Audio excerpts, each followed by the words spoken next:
Nos encontramos con el abogado Luis Alfonso Chango, que hoy nos va a explicar sobre este bonito libro que se llama Todo es posible.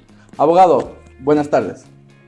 Más bien, buenas tardes, un gusto de saludarle y volver a encontrar a los tiempos. Para mí es una satisfacción una vez que he presentado el libro de Luis Alfonso Chango, autobiografía de Luis Alfonso Chango, Todo es posible en la vida, hablando un poco también de cómo manejar el dinero, cómo tener autoestima elevada, actitud positiva, no ser conformistas en la vida, hablar un poco de los pueblos indígenas, de los levantamientos, la forma de vida de las comunidades, las mingas, todo lo que pasa en las comunidades, pero ir a soñar mucho más y crear una cooperativa, tener un equipo de fútbol, tener lo que es el centro de exposiciones del complejo Mushuruna, Mushugauto, Mushuguasi, todo lo demás. Entonces yo creo que era necesario decir, pues, lee el libro, contágiate, cambia tu actitud mental y proyéctate hacia lo futuro. Si de lo contrario, que si compras el libro, no pones en práctica absolutamente nada, es lo mismo que nada. Entonces, pero yo les invito a que compren el libro,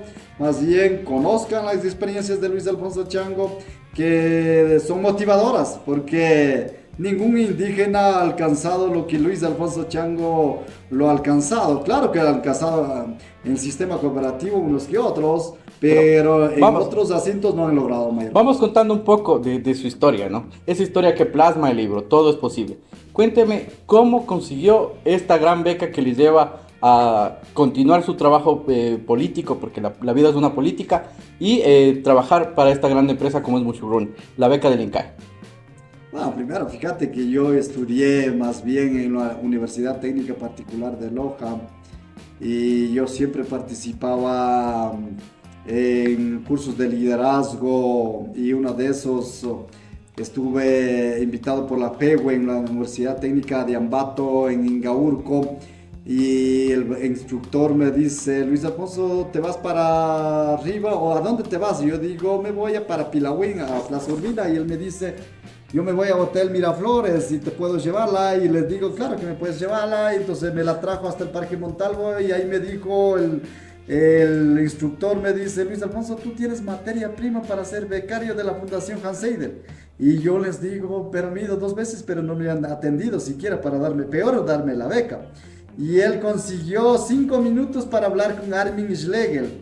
A los 15 días me fui a la reunión con Armin Schlegel. En vez de 5 minutos, creo que entramos 12 del día y salimos a las 3 de la tarde conversando todos mis proyectos, mis visiones, mis anhelos, todo. Entonces, al siguiente día me dijo: mañana vendrás y te voy a dar la beca. Eso fue el primer acercamiento con la Fundación Hans Seidel de los alemanes para yo estudiar en la Universidad Técnica Particular de Loja. Pero lo hermoso es de que en el 2001 el proyecto CREAR o la Swiss Contact llegó a Mushuruna para apoyar en lo que es en la organización de contabilidad de Mushuruna, y conocemos al proyecto CREAR y Swiss Contact, y uno de esos me dijo: tú tienes que ir a estudiar en el INCAE alta gerencia. Y yo les digo, ¿cuánto cuesta? Y me dijeron que costaba $25,000 en esa época. Bueno, pero ahora ya esos 25,000 es nada para usted. Estudiar en esa época era mucho dinero, claro, pero en esa época era mucho dinero porque simplemente yo era secretario de la tenencia política, gerente de la cooperativa Mushuruna,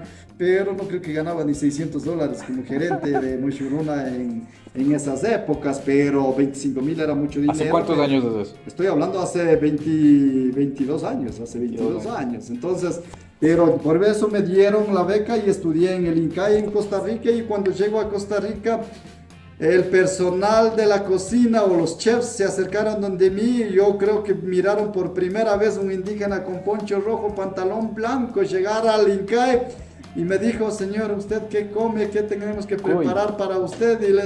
Y les digo: cuy, pero ¿qué van a dar cuy allá? Entonces, todo lo que comen ustedes, yo como, no tengo problema. Pero una linda experiencia de prepararme con empresarios de América Latina, creo que éramos como 90 estudiantes, y ser uno de los incaístas, para mí verdaderamente es una satisfacción desde el 2001. ¿Qué países ha visitado? Por estudios. Hasta ya me acuerdo, pero estudios, siendo conferencista. Por ejemplo, yo estaba dando conferencia en la Universidad Friburgo de Suiza, y nosotros a las 2 de la tarde llegamos con don Segundo y le decimos: pero a las 3 es la conferencia, pero no hay uno que lleguen. Escuché la conferencia de Luis Alfonso, pero a las cuarto para las 2 de la tarde miramos lluvia de gente, miles, creo que llegaban 2.500 personas para escuchar la conferencia de Luis Alfonso Chango y digo, qué locura, qué organizado que han sido. ¿Cómo llegan? Pero rapidísimo, porque en nuestra tierra es de uno en uno llegan, pero allá en lluvia de gente que llegaban, pero sí, en Banco Interamericano de Desarrollo también fui conferencista, en Alemania también fui conferencista, entonces yo he recorrido varios países de Europa, América Latina, Estados Unidos, he estado por todo lado, todas estas experiencias. También tuvo unas pasantías en Panamá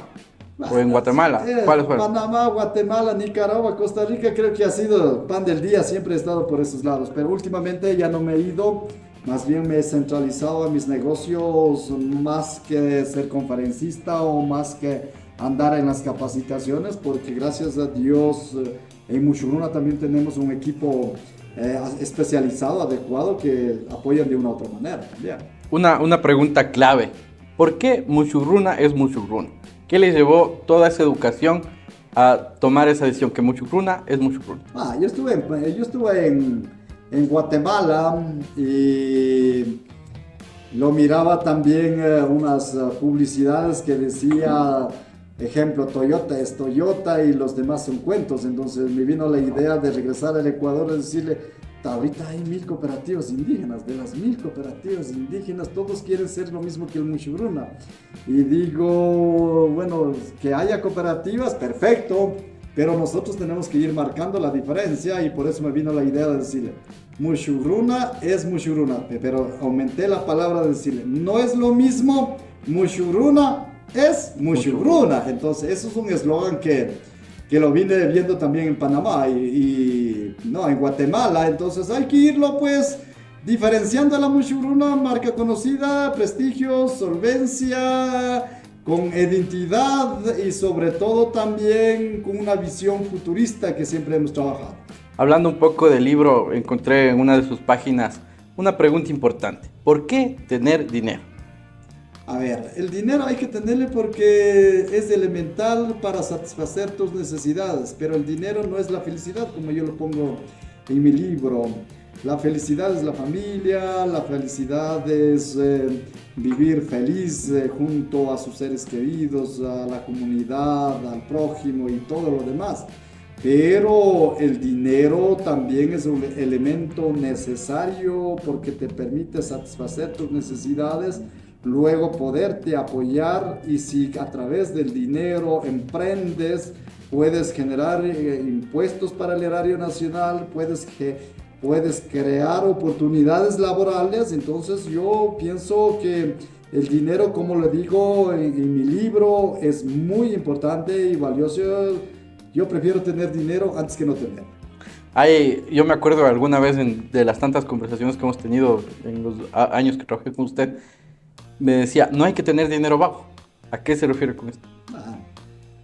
Mucha gente pensamos que tenemos que tener dinero guardados, pero yo sí les doy el consejo práctico que les digo. Al principio el dinero lo puedes tener donde quiera, puedes tener bajo colchón, puedes tener en una alcancía, lo puedes tener en Mushuruna, lo puedes tener donde quieras, puedes tenerlo. Pero los dineros hay que empezar a ahorrar al principio, luego invertirla y luego hacerle productivo esa inversión y luego crear riqueza tanto para quien invierte, así también para la población. Entonces, y es por ello que siempre hay que hacerle una cultura del ahorro desde los niños. Porque fíjate que muchas de las veces los niños regalamos $2 y los $2 gastan y todavía vienen endeudados $1 más. Pagará en la tienda. Tampoco es un pecado si es que lo haces de vez en cuando, pero si lo haces todos los días, eso ya desde el inicio vas a tener un mal hábito. Entonces tratarle aprender a hacerle ahorrar. Yo me acuerdo cuando una época, me acuerdo cuando yo le dije a mi esposa, fíjate que no tenemos dinero para ir a Ambato, un solo centavo yo no tengo, y ahora ¿con qué vamos? ¿Y con qué vamos a comprar la comida de la semana? Y me acuerdo, la Karina en esa época creo que tenía unos 3 años o 4 años menos también. Y la Karina saltando dice, papi, mami, yo tengo el dinero. Y yo les digo, ¿qué está hablando la Karina?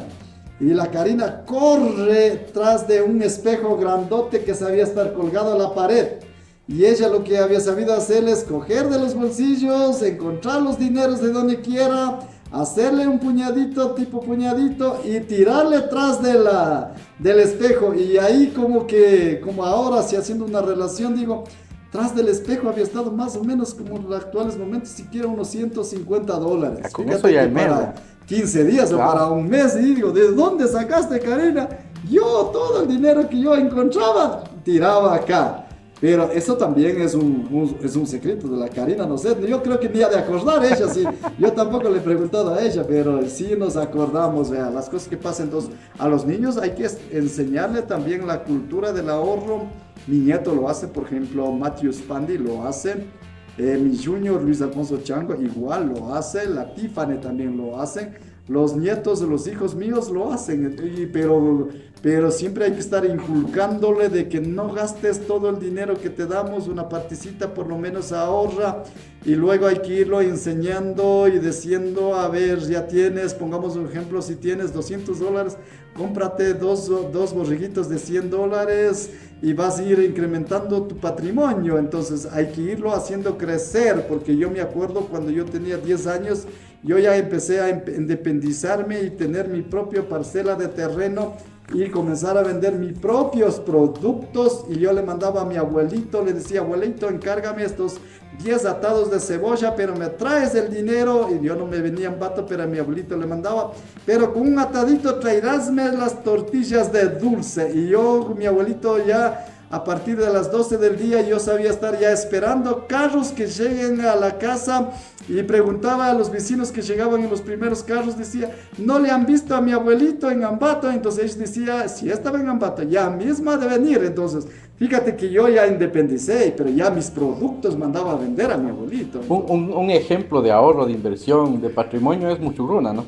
Cuenta con cuánto dinero cuenta para poder solventar lo de los ahorristas. Yo creo que Muchugruna Cooperativa de Ahorro rompió paradigmas mentales, no solo del sistema cooperativo indígena, sino del sistema cooperativo hispano. Hasta el año 1997, el sistema cooperativo hispano, creado por los sacerdotes, la gran mayoría de las cooperativas son creadas por sacerdotes y creados también por religiosos, ya sean católicos o cristianos, son la gran mayoría. Entonces todos eran apoyo mutuo, apoyo solidario, con principios cooperativistas de ayudarnos mutuamente, hasta ahí llegaban. Pero en cambio, cuando Luis Alfonso Chango empezó y dijo, no, la cooperativa hay que manejarla con mente banquera y con mente cooperativista. ¿Y eso qué te significaba? Primero, la imagen, el logo, hizo logo. El caso de Muchugruna, la identidad, el liderazgo, además de ello, activos, pasivos, patrimonio, solvencia, rentabilidad, ganar dinero también, para que la cooperativa vaya creciendo. Pero esas mentalidades no los tenía en el sistema cooperativo, solo era como chiquititas oficinitas la gran mayoría. Pero el caso de Muchugruna le hicimos una sana competencia, y ahora hacemos una competencia hasta desleal entre el sistema cooperativo, pero de todas maneras a mí me ha dado resultados. Fíjate que a través de Muchugruna empecé dando oportunidades a los indígenas, a los jovencitos, 18 años ya trabajaban conmigo, 18, 20 años que solo siendo bachilleres ya empezaron a trabajar. Y en la edad promedia en los actuales momentos yo creo que sea 35 años, no creo que sea más de 35 años con Muchugruna, luego de 25 años de estar al frente de Muchugruna. Entonces lo hemos roto muchos paradigmas mentales. Hoy los indígenas, ¿cómo nos interrelacionamos con los compañeros hispanos de la ciudad? Hoy los indígenas, ¿cuántos negocios lo miras en el centro de la ciudad? Hoy a los indígenas, antes andábamos montados en burros, en caballos, ahora indígena montado o sentado en los vehículos de alta gama, Mil incluso caballos de fuerza. con tantos caballos de fuerza. Entonces, fíjate que el pionero en cambiarla y que se interrelacione entre hispanos e indígenas ha sido Luis Alfonso Chango. Este que es ha el legado roto- que usted le deja. Bueno, lo dejo y lo dejo también legado de Luis Alfonso Chango en el libro redactado hablando de lo que fue Luis Alfonso Chango, de lo que es Mushuruna, lo que es las empresas creadas por Luis Alfonso Chango. ¿Qué es lo peor que le ha pasado? Esa anécdota que usted le ha dicho, ahí queda, pero no lo ha dejado. ¿Qué es lo peor que le ha pasado en su vida?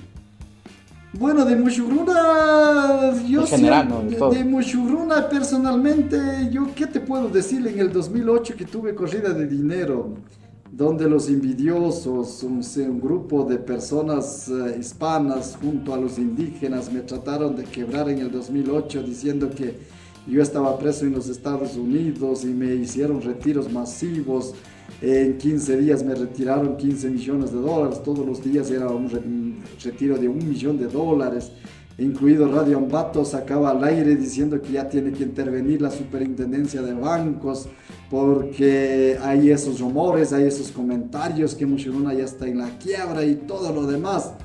Y yo tuve que enfrentarle duramente e incluso ratos decía, ahí dejo, bueno, por último, nosotros no somos narcotraficantes, nosotros no somos lavadores de dólares, Mushuruna no está en la quiebra, los que me están quebrando son los envidiosos, para último que se quiebre también, ya qué vamos a hacer. Pero en esa quiebra de Mushuruna yo he de redactar el primer año, vida de Luis Alfonso Chango, segundo año, éxito de Mushuruna y el tercer año, quiebra de Mushuruna. Pero en la cárcel, 3 libros he de sacar. Y alguien me decía, oye, Luis Alfonso, hasta en la cárcel quieres hacer dinero publicando los libros, me decía. Entonces, pero yo siempre he pensado en esos asuntos y me acuerdo con Ramiro, con Patricio Albán, quedábamos hasta las 2, a veces hasta las 2, 3 de la mañana y estábamos ya por casi quebrado, Mushuruna casi quebrado. Pero a Luchito Gamboa le digo, mañana quiero que me des un espacio contratado de 1 hora de programa y estas son las entrevistas que me vas a hacer, las preguntas y en base a eso voy a hacerla. Ahí tuve la explicación en quichua, en español, de quiénes son los dineros, por qué la gente se enoja, porque más bien, ¿cuál era la novedad? Era, ¿de dónde tiene tanto edificio? ¿De dónde tiene tanto dinero? ¿De dónde Mushuruna? Fíjate, otras cooperativas con tantos años nos dan créditos en 24 horas. Y yo les hacía comparaciones. ¿Qué les importa? ¿Qué les interesa a los asociados? ¿Que te dé un crédito en 24 horas o que te den crédito en 3 meses? Explicaba perfectamente en quichua y español de quiénes son los dineros y la gente comprendieron, entendieron y dijeron, no, a Luis Alfonso Chango lo han estado queriendo quebrar, es los envidiosos. Y si ellos quieren quebrar, nosotros más bien vamos a apoyar. Y me acuerdo que el día viernes explicamos bien chévere. El día viernes mismo me parece que retiraron 600,000 de Pelileón, pero el día sábado regresó 300,000. El día sábado acá ya nos retiraron mucho, pero el día lunes de 1 millón que retiraba, ya solo retiraron 600,000. Y dije, ahora qué bueno, pero el día martes ya me retiraron 800,000. Pero el día miércoles ya me retiraron 300,000. Jueves ya comenzó a bajar, ya se comenzó a estabilizarle y paramos. Pero yo tuve que llamarle a las cooperativas, porque los indígenas, las cooperativas paternas nuestras, la Cuchibuleo, la Cuxquihuasi, la Ambato y otras cooperativas más, unos 2, 3 más, eran de que ellos pensaban que la Mushuruna quiebra y toda la plata iba a ir a esas cooperativas, pero no fue así, pues. Yo dije, 15 millones de dólares se han ido de Mushuruna. ¿Y a dónde fueron? ¿A dónde fueron? ¿Dónde A los ustedes? colchones. ¿Cuánto ha llegado? Y me decían, donde nosotros 300,000, el otro decía 200,000. No ha habido más bien depósitos. Entonces, toda la plata que está saliendo de Mushuruna va a ir a los bancos y va a ir a las cooperativas hispanas. Ustedes mañana mismo tienen que ir a decir a sus trabajadores que la Mushuruna no quiebra, ni va a quebrar. Aquí están mis indicadores financieros. Yo estoy ganando $1,200,000. Los que me quieren quebrar son los envidiosos del grupo de los hispanos, acolitado por los indígenas. Entonces tuve que hacer una reunión. Incluso me acuerdo de esa reunión, establecí en la hostería Rumipamba de las Rosas, invitando a los gerentes de las cooperativas fraternas, y ellos me decían, Luis Alfonso, ¿cómo podemos ayudar? Si quiebra Mushuruna, al menos todos nosotros hemos de quebrar de una. Entonces tenían razón también, y podía haber pasado. Entonces, ese era el momento más difícil donde que derrumbaron mi personal administrativo, se derrumbaron, y mi familia se derrumbó y todo, pero yo tuve que pararme duro, duro, como ha sido la característica, liderarle en la reunión de acá arriba, decirle aquí nadie me tumba, tenemos que trabajar. A los que no pagaban, a los prestamistas, decía, anda, bótale la puerta, no sé, pero tienes que cobrarle. ¿Por qué no van a pagar? Porque cuando hay corrida de dinero, nadie te paga, más bien quieren hacer préstamo, más bien nadie te deposita, y más bien el problema es retiros, esos inconvenientes. Se acaba la liquidez. Sí, claro, te baja el indicador de liquidez. Nosotros siempre teníamos 27% de indicador de liquidez y teníamos ya el 12%. Se retiraban 3 millones más, ya estábamos quebrados, ya éramos insolventes. Ya intervenía la superintendencia de bancos porque éramos regulados por la superintendencia de bancos. Entonces, esa es la única experiencia que te hizo pensar a qué me metí. Estoy a unos pasos de ir a la cárcel también, pero de todo eso salimos. Ahora la Moshuruna, por eso la propaganda que salí es aquí en el 2009, dije, ahora somos más, ahora somos miles, somos una institución probada y comprobada. Fíjate, claro. Ese eslogan que sacábamos en los singles publicitarios. Entonces, una bonita experiencia, pero sí amargura también por ese lado. Y ahí el resto, yo pienso que ha sido momentos tristes de ratos nada más. ¿Cuántas oficinas tiene Moshuruna? No, Moshuruna tiene 32 oficinas en todo el Ecuador. Tenemos 20 oficinas que abrirla, pero hay que analizarle. Nos conviene abrir o digitalizar a Moshuruna. Más bien, Moshuruna digital sería lo más viable. Creo que ya es hora de sacar el proyecto también. Claro, porque no sería justo tener 50 oficinas y el gasto administrativo, operativo, inversión en las oficinas es muy alto el presupuesto. Ahora yo quiero hacerle una pregunta ya cambiando un poco de tema. ¿Quisiera ser presidente del Ecuador? No, bueno, presidente del Ecuador, ¿por qué no? ¿Por qué no?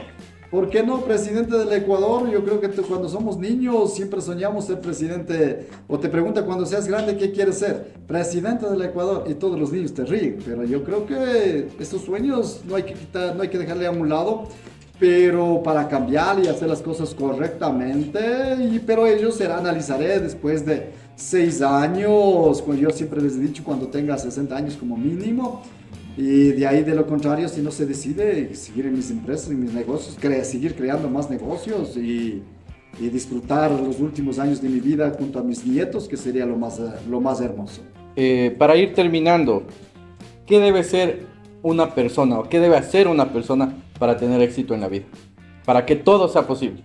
Bueno, lo primerito que tiene que ser es no ser conformista, tener una visión del futuro, construirlo con tu vida poco a poco, porque nada se consigue de noche a la mañana. Por otro lado, también tener deudas, pero hasta dónde puedes estirar los pies, hasta cuánto puedes pagarla, porque un hombre endeudado, pero un hombre responsable, nunca le va a sobrar el dinero, siempre te va a seguir faltando, porque tienes que cumplir la obligación de los créditos, pero tu patrimonio te va a ir creciendo. Porque mucha gente lo que hacemos es ganamos y todos los viernes, si es posible, nos vamos a los centros comerciales y siempre quedamos desfinanciados.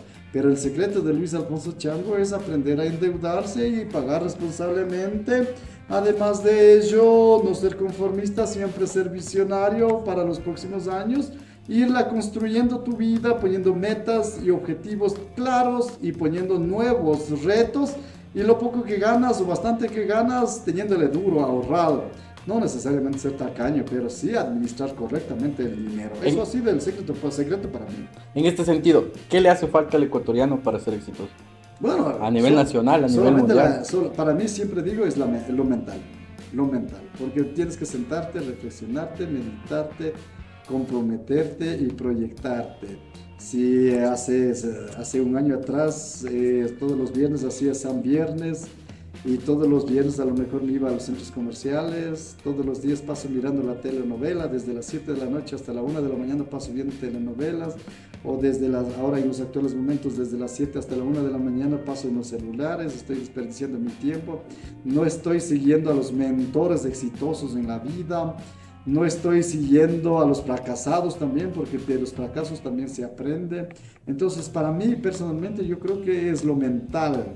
pero el problema de los jóvenes es de que en un año ya quieres ser exitoso y eso no es así. Yo tengo trabajando 47 años de mi vida, vivo trabajando desde jornalero, de que era donde los chicos, picos, tahuadas, palacios, todos San Luis, yo trabajaba desde los 8 años, 7 años iba a trabajar. En Quito vendía ajo, pero desde ahí, pero hasta ahora sigo trabajando. Usted que ha trabajado conmigo, has visto, me quedo hasta altas horas de la noche en la expoferia. Nos hemos quedado, ¿no? Nos hemos quedado hasta las 2, 3 de la mañana, pero tú 3 días, en cambio yo los 360 días del año paso hasta las 11, 12 de la noche. No sé si escuchaste también, para hacer el complejo, deben haber comentado, don Alfonso 11 de la noche, 12 de la noche sigue con las maquinarias, sigue trabajando. Don Alfonso 1 de la mañana sigue llenando el agua en los reservorios. Pero eso ha sido el resultado, el fruto, porque te acostumbraste al ritmo de vida internacional de los países desarrollados, de esos hombres exitosos, porque tienes que sacrificarte para llegar a tener algo. Si no sacrificas, y si somos de los 18 millones, 100 mil habitantes similares, iguales, solo nos quejamos, no nos proyectamos, vamos a seguir siendo lo mismo. Pero yo les invito que los jóvenes millennials construyan su vida, proyecten su vida, ahorren, inviertan, produzcan. Si no van a llegar a tener grandes negocios, empresas, pero sí van a tener recursos económicos. Pero si despilfarras, acabas inmediatamente, nunca lo vas a tener. Los chinos, ¿cómo son exitosos los chinos? Los chinos tratan de ahorrar el 80% de los ingresos que ellos tienen. No sé cómo, pero tratan de ahorrarse. Pero tratan de ahorrarse. Alguna vez alguien me dijo, pero los chinos bañan a los 8 días. Pero tratan de ahorrar, eso es todo. Eso es todo. Esos son los hábitos de ellos y se ayudan mutuamente entre ellos. Y logran el éxito los chinos en cualquier parte y en cualquier lado del mundo. Pero acá los ecuatorianos nos damos el lujo de... ¿Qué nos damos el lujo? A ver, perfumes de ni sé qué marcas, desodorantes de ni sé qué marcas, ropas de ni sé qué marcas. Y cuando llegues a tener, ¿por qué no dar gustito, lujitos de vez en cuando? ¿Por qué no? Eso también yo los hago, pero no soy de las personas... Si a mí me preguntas cuántas veces has ido al centro comercial, y te voy a decirle... ¿Una vez al año o 2 veces al año? Creo que fuimos iguales hace unos 3 años. Desde ahí creo que me he ido. Claro, ahí estuvimos en Quito por una entrevista. Estábamos trabajando después. Para ir terminando, ¿qué proyectos deportivos tiene a futuro? Bueno, hacer la industria deportiva. Primero la infraestructura deportiva, residencia, estadios. Yo tengo 6 estadios reglamentarios, pero tengo que ir reubicando y haciendo una zona de residencia deportiva para los chicos. Como incluirle a los directores técnicos profesionales y además de ello construir el estadio Mushuruna, cooperativa de crédito en el complejo Mushuruna. Asigné 10 hectáreas de espacio para el hotel y los estadios. Eso incluyendo los proyectos turísticos, ¿no? Bueno, yo tengo 60 hectáreas de espacio para todos los proyectos turísticos, pero quiero que el estadio sea un estadio turístico moderno, proyectado de aquí a 60 años, con tecnología. Con una capacidad de 40,000 espectadores, donde que puedas jugar Copa Libertadores, final de Copa Libertadores. En lo deportivo incluir a los indígenas también, pero los indígenas que vengan a entrenar, no indígenas que entrenan 2-3 días a la semana y ya quieren ser titulares, no, así no funciona conmigo, seas indígena, seas quien sea. A mí, si es que le vemos que entrenan y tienen condiciones, yo le pediré al profesor que dé oportunidad.